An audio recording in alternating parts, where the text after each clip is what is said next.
so you can learn, you know.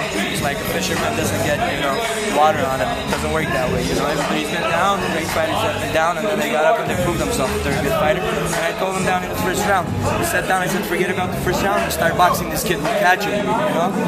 And I told him you could do it. If you want to be a great fighter, you want to be a champion, you better forget about the first round, come back stronger in the second round. Start boxing, and he did great. He did exactly what I wanted to. I love him because he listens and, you know, he's show to show, and he's never done this before, and everybody's happy about him. I got to ask, after he was knocked down in the first round, did that change your strategy? No, hell no. Not at all? No, not at all. When I started, you know, I told him not to trade hooks with this guy, and this guy, and that's what exactly did. He traded a hook with him, and he got caught with the hook, you know. The guy has heavy hands, but Vanes punches way harder, you know, but he has a heavy hand. You trade, you're gambling, you know. You trade with him. So I told him not to gamble with this kid.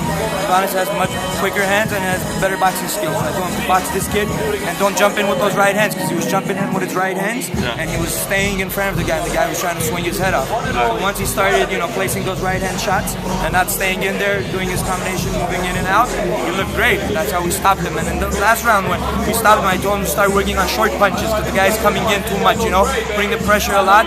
Don't engage big with him. Keep it nice and short, you know, right when he's coming in and catching him. That's exactly. I got to be honest, in the 7th round, after that first minute, when Vanes was getting caught, I looked at him and I said, I think we might be seeing the first loss of Vanes.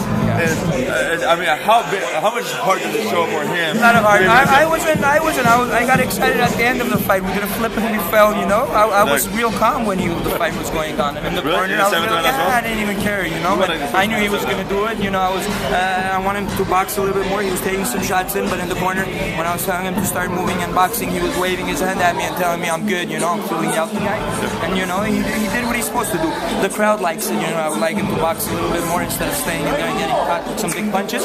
But the crowd loved it, you know. He took some and he showed his heart. So Saul was coming out strong the first 30-40 seconds of each round. Yeah. Was there any type of thing you were telling him to do as far as countering? No, not, you know, I just try to keep the boxing pace, whatever we've been working on in the gym, you know, stick the jab, keep sticking the jab, don't jump into anything big, you know, and he just did that. I didn't care what his momentum, if he, you know, puts pressure or doesn't, you know. Vanes could deal with anything the guy had. So I wasn't too worried about it, if he was going to start off early or he wasn't. I wasn't in his corner, you know, so I was doing my job, you know. That's what I was going to ask. In the 4th or 5th round, I mean, both his eyes started to bruise a little bit. He got the cut a little bit underneath the right eye. Did that change your strategy at all? No.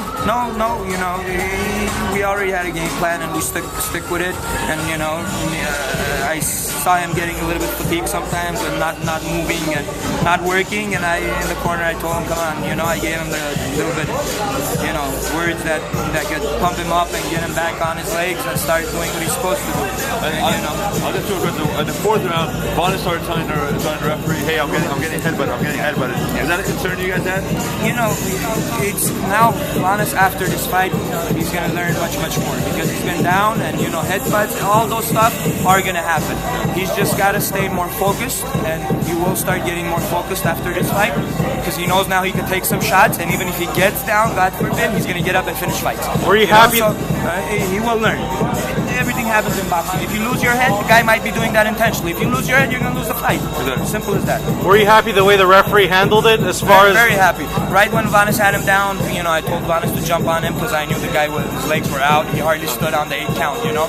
So Vanes started engaging big again. I told him to keep it nice and short. The referee is gonna jump in and stop it, and I was yelling that, and he did that. How about overall? There was a lot of roughhouse tactics in there. Yeah, when it's a big fight, the guy was coming, squatting down and coming in with the head, and we worked on that strategy. I told Vanes, whenever this guy squats down, tries to come in with his head, that's when we move.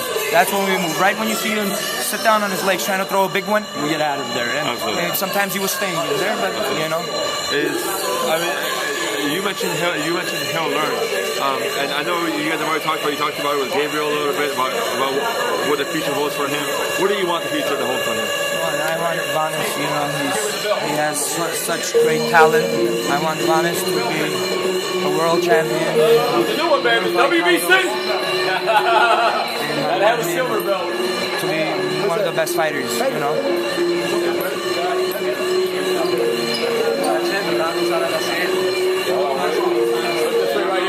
Fight, everybody. 1, 2, 3. 1 sec, hold it.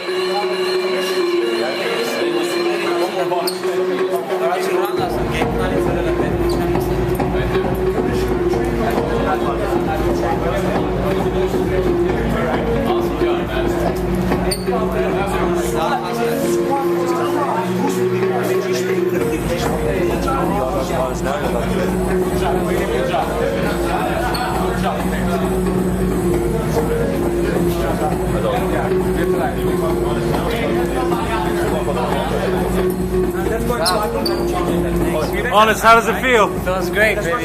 Together.